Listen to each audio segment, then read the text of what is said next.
Oh man, it is the United States versus the world at this point. The EU has done its homework. What's Europe's master plan in dealing with US tariffs? That's what this video is going to be about. Guys, welcome to the channel and talking about the economic scene in the world right now. It is complex to say the least. Why is it happening? What's the idea behind all of these, the tariffs, war with Canada, and Canada retaliating, we'll put a tariff on energy, but we'll double down, and they back down, and it is crazy. But at the end of the day, is it even good? What's the point of all of this? Well, the point is I think they don't get it. I think that this is a massive mistake. Honestly, you may agree with me or not. I see this as another Brexit, right? When I was explaining in the pre-Brexit times before the vote went down, it's not going to be good, honestly. Oh, but those assholes, yeah, sure, but it's not going to be good because you are by far the greatest beneficiary of all of this thing, of all of this racket, all of this thing. You are the one benefiting the most. UK, you are the one that has the financial center of all of the European Union while keeping your own currency. Dude, you're good. You're not good. You're better than good. Margaret Thatcher got the best deal for you back in her day, and you're reaping the reward of such a great agreement for you. And everyone else was like, yeah, you know what? You have a lot of good things going for you. You're the financial center, which is a lot of profit that you get from that, while still keeping your own currency. So you can even bet against the currency that everyone is using within the same club that you're a part of. So if we all win, you win. And if we lose, you also win. Okay, that's interesting. Okay, I don't want that anymore. I'm out. I'm out the door. Why? Well, because of immigration. And because you're taking advantage of me. Brussels, unelected bureaucrats. What the fuck are you talking about? Are you stupid? You're going to ruin your own economy by doing that. Oh, but I'll control immigration. All right. So what is it that happened? Because the good thing about this is that we can look back in time and say, did it work or did it not work? And no, it did not work. Why? Because in terms of immigration, since then, it's been 4 times, in general, it's been 4 times as much immigration as before, but not from European member countries, but from Africa and Middle East. 4 times more immigration, right? 4 times more immigration, but not from Poland or Finland or Spain or Italy or France or, no, from Africa and Middle East, okay, and India. Great, fantastic. In terms of immigration, that's done. Did the NHS make a fortune and you now have the best healthcare ever? Then no, it is a lot worse than it was before. There's less money. There's less money for everything. Education is worse. Health is worse. Safety is worse. Everything is worse than it was before. And a lot of that has to do with it just became poorer than it was before. Why? Because you pulled out of being the financial center of the fucking largest trading bloc in the world. That was beyond stupid to even do. Many bankers warned against this. No one cared. Now you have tariffs and everything that's being imported, and you don't make enough food. You don't make enough of anything. And you had all of that flowing in just like a tube from Europe. It was a great situation that was not appreciated. And now this is the outcome. It is so much so that even Nigel Farage has said that it was a failure, that Brexit was a failure. Right, so we don't have to guess anything. This is a little bit like that. Let me explain why. Because apparently what a lot of people don't understand is that the United States is the one that prints the money for the world. Everyone in the world that trades, even among themselves, among others, among non-U.S., even not trading directly with the United States, you still have to go through the dollar. Every time you go through the dollar, that's money in Uncle Sam's pocket. That's money for US. You're using their money, right? You're using the United States dollar. Oh, it's a fiat currency. And yeah, sure, yeah. Gold is, sure. We all get that here.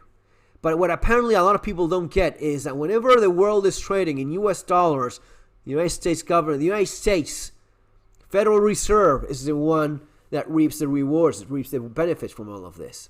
So on top of that, you want to go into a trade war because you feel that it's not fair, that, well, we're buying too many German cars and you're not buying enough of our horrible food. No, and it never will be. You don't see food from the United States in shelves in Europe. You hardly see food that is not within Europe that's being sold.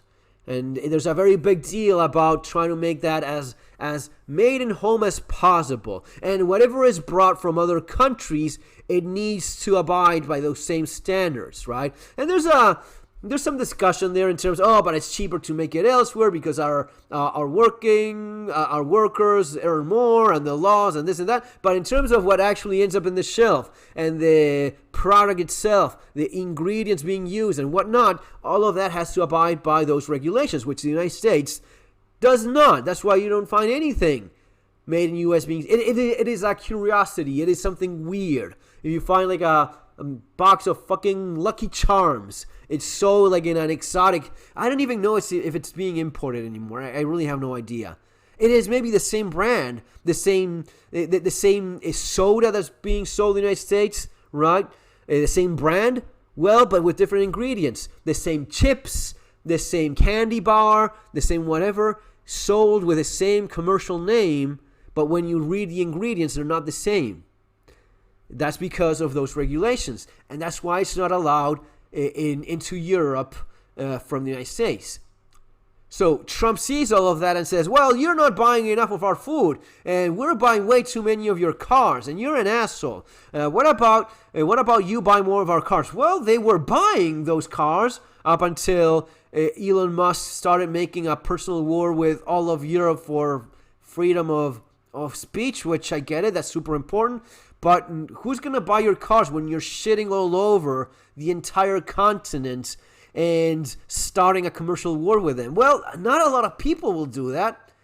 That's why it's falling 50%. I mean, you can import all of the Teslas you want, but if people are not buying them, what are you going to do with them? I mean, how many Teslas can you shove up when no one is buying them? If they're sitting there in the Tesla superstore and no one is buying them, if no one wants to buy iPhones anymore because of whatever reason, which is also something, iPhone is not the most sold phone in Europe.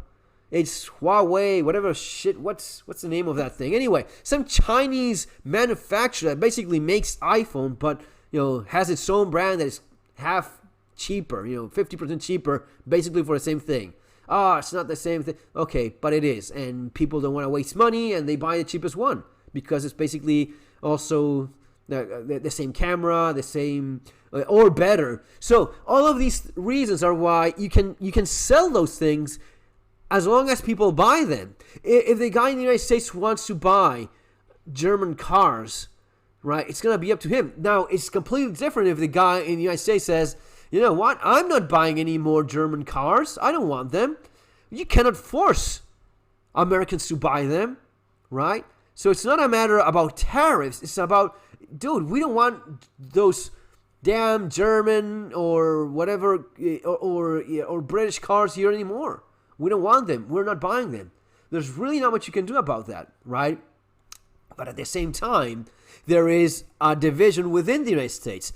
Half of the population in the United States is completely against Trump and Elon Musk and everything he stands for, and half of the United States is very much in favor of Trump, Elon Musk, and everything that Trump and Musk stands for. So half of the United States are probably going to go and buy a Cybertruck or another Tesla car or whatnot. Keep in mind, electric cars, and it's not really the cup of tea of most conservatives, but there it is. Now, the other half, those are the ones that are probably going to buy more German cars nonetheless. So all of these reasons are why the entire the entire thing about a trade war I don't know. But it's not only about, but you're charging this for that. It's also about the way in which this has been going down. It has not been politically correct, right? This hasn't been politically correct. Not in terms of, yes, they're being political. No, in terms of, let's do this as you're supposed to do it in terms of politicians and economists and trade and discussing these things behind closed doors without having open war going against one another like what the United States is doing now with Canada, right? Let's negotiate. Let's make a deal, right? The art of the deal. Let's make a deal, and then we find a compromise we're both happy with, right? That is the way in which the world has been running up until now. Now it's all about, I want to sink you, I want to conquer you, I want to annex you as yet one more of my states, or, screw you, you dumb idiots over there in Europe or in China or in Australia or wherever it is. It's bad. I don't think it's gonna be. I don't think it's gonna benefit the United States. I may be completely wrong. Maybe this is the best thing ever, and now every company around the world wants to run and make factories in the United States. Who knows? Maybe that's how it goes, or maybe in a few years from now, who knows? But the idea that this is beneficial for the United States or anyone else, I just don't see it. But the other side of this is that Europe has been preparing for such a scenario. Let's listen to what they're saying from DW News. U.S. President Trump is shaking up global trade again with his latest tariffs on steel and aluminum coming into effect. The 25% tax applies to all imports of the metals into the U.S. and has drawn condemnation from traditional allies. The European Union says it's slapping its own tariffs on 26 billion euros worth of U.S. goods in response. The European tariffs will come into effect next month and cover a wide range of products, including alcohol, diamond, and dental floss. Alcohol, diamond? What? And dental floss. Range of products, including alcohol, diamond, and dental floss. fucking Germans. Alcohol, diamond, did he say? No, let me know if you caught that. I don't know what the second thing is. And dental floss, are you being serious? That's how you're threatening? You're threatening the United States with tariffs on their dental floss? Fucking Europeans, man. European Commission President Ursula von der Leyen said the EU remains open to negotiating with the White House. Our countermeasures will be introduced in 2 steps, starting with April 1st and fully in place as of April 13th. A tariff on dental floss? How much is that? $100? How are you gonna respond to tariffs on your cars with tariffs on dental floss? You're gonna what? Ruin the dental floss business?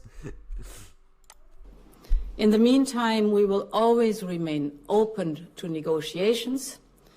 We firmly believe that in a world fraught with geo-economic and political uncertainties, it is not in our common interest to burden our economies with such tariffs. Marie Sina from DW Business joins me now in the studio. Marie, tell us more about the EU's response to Trump's tariffs. What exactly is the EU targeting with its own? Right, so the EU seems to have done its homework. It built up a so-called Trump task force, which spent much of last year preparing for any... Ooh, last year. So this is in Canada, you can say whatever you want, but these guys, when it comes to commerce and business and trading, they're so used to trading among themselves and having deals among themselves, right? They're people with different cultures, with different languages, with different, even a matter of pride. If you think you're gonna pressure a Spaniard to change the way they do business in terms of olive oil, you have a better time negotiating peace with Russia than doing that. If you think you're gonna change the way Italy, changes the way they do their own products, the same thing. If you think you're gonna change the way the French go about making brie cheese, you're fucked. That's never gonna happen. They will be the hardest nosed negotiators there is, and that's what they're used to. So they've obviously saw that, you know what, if Trump wins, this is what's going to happen. Okay, so let's make a how do we deal with this? What is he likely to do, right? The war room scenario of how do we deal with Trump's tariffs if he ends up winning was obviously discussed and planned, and it did not catch Europe by surprise. Yeah, trade conflicts. And that has made the EU a lot nimbler and more decisive in its response, which is what we're seeing now. So just 1 hour after these US tariffs came into effect, the EU reacted with a two-step approach, targeting a total of 26 billion euros worth of exports from the US to Europe. Step one will be targeting traditionally American exports. We're thinking peanut butter, bourbon, motorcycles, and there's not a lot of American peanut butter in Europe anywhere. It's mostly, I think it's made in Europe, most of the peanut butter. It's by far the cheap. I think I've seen it a couple of times. It's expensive, and you know the difference is that if you pick up the peanut butter made in Europe, you know what the ingredients are? Peanuts. You pick up the peanut butter made in US, imported because someone wants to buy American peanut butter. It's a laundry list of shit that looks out of a kid's chemic kit. It's just a bunch of chemicals and then some peanut butter, maybe 80% peanuts. So it's a lot more expensive and it's of worse quality. So putting tariffs on that, I don't know how much was being imported to begin with. So I don't see that impacting anyone much. these have a lot of symbolic value, but the real economic value will be in step two, which is meant to go into effect in mid-April. And EU member states still have to decide which products exactly will be targeted here. But the products that are being floated are aluminum, textiles, but also even American beef. So really, the EU acting quite decisively here. Again, what impact are all these tariffs expected to have on Europe's economy? Right, so if we're just looking at these steel and aluminum tariffs, they're expected to have an impact of 26 billion euros on the EU economy, so the same amount as the retaliatory tariffs. What's important to remember here is that the EU has been exporting a lot less steel and aluminum to the US over the last few years. So Germany, for example, exports just 4% of its steel to the US. Most of its steel actually goes to its European neighbors. But right, most of the steel, steel and aluminum, you're talking about priority wartime commodities, right? Especially now when Europe is gonna increase significantly its weapons, its arm production. A lot of that will not, maybe the tariff is going to be the other way around in terms of you will have to import from the United States, or maybe from Canada, maybe even more so from Canada, import lots of these things for your military production than what you're planning to even export. Maybe there's not going to be anything exported in those in terms of steel and aluminum. The big economic worry is that this will develop into a tit for tat and a trade war, and that the US could next, for example, target European cars, which would be a much bigger hit to Europe's economy. So the big fear really is what's to come. That is the big concern. And that is the big concern from whom? From all of the European Union? No, that is the big concern for Germans. Germans are worried about a tariff on their BMWs and Audis and whatnot sold in the United States. Now, at the same time, is it really going to stop the Americans that want to buy those cars from actually buying them? Right? Again, I go back to this. This is so stupid. The entire tariff war thing. I'm not against the idea of having tariffs to somewhat balance a trade, right? The bills in terms of, we're just not making enough ourselves. And I'm not against negotiating things in a civilized manner. I'm against the idea of, is it really necessary to have this shit show publicly fighting among one another, when in reality, these have always been things that have been negotiated behind closed doors in a far more civilized manner and reaching an agreement, something that kind of works for both parties. No one is 100% happy, but it's working okay enough. I'm sure that the United States could have negotiated something in a different way and ended up with something much better. than what it will come out of this. This is something that will not go well for anyone. But in terms of cars, it's gonna be Germany and a couple other countries. I don't know who else. It's gonna be, oh fuck, we're not selling enough German cars. The car industry in Germany is already pretty bad. It's been hit a lot by those imports from China. That seems to be the thing that concerns people the most. Now, for the rest of the countries that don't even make cars to export to the United States, I mean, I was not exporting anything to the United States at all. Or maybe I was exporting something the United States really can't do without. So if they put a tariff on it, it's just going to translate into inflation for the American consumer, right? For the olive oil, for example, right? It's Spain and Italy are, I think that between the two, it's like most of the olive oil being produced. And it's not the kind of thing that, oh, fuck you, I'll make olive oil in my own background. You can't do that. It just doesn't work that way. The quality is not going to be the same. The process is not the same. You don't even have the fucking plant. Some of the plants, some of the olive oil plants are thousands of years old. Not 1,000-year-old fucking plants still producing olives, right? And sure, you can do stuff more commercial, more mass produced, mix it up with a bunch of crap that's not even olive oil, which wouldn't surprise me. But these are the things that if people want it, they will pay for it. I mean, when it goes up in price, people buy it nonetheless. It's not as if you're going to buy less of it, especially when it's a big part of your diet. But anyway, let's go back to this thing. So we've got these blanket tariffs from the U.S. being imposed on all countries across the board, including the European Union. Is there any indication where this might be going next? I think where this might be going next is the question on everyone's mind around the world, it seems, because Trump has been so hot and cold and so unpredictable. And a good example of that is what happened just yesterday, where Trump announced 50% tariffs on Canadian steel and metal, and he pulled back just a few hours later and pulled that back to 25%. So it's really difficult to plan anything in this kind of environment. And on top of that, looking at the EU-US relationship, the EU has made it very clear that it wants to keep its doors open for negotiation. It sent its trade chief to Washington to negotiate some sort of compromise last month, and he left disappointed, saying he felt there was no interest in an actual deal.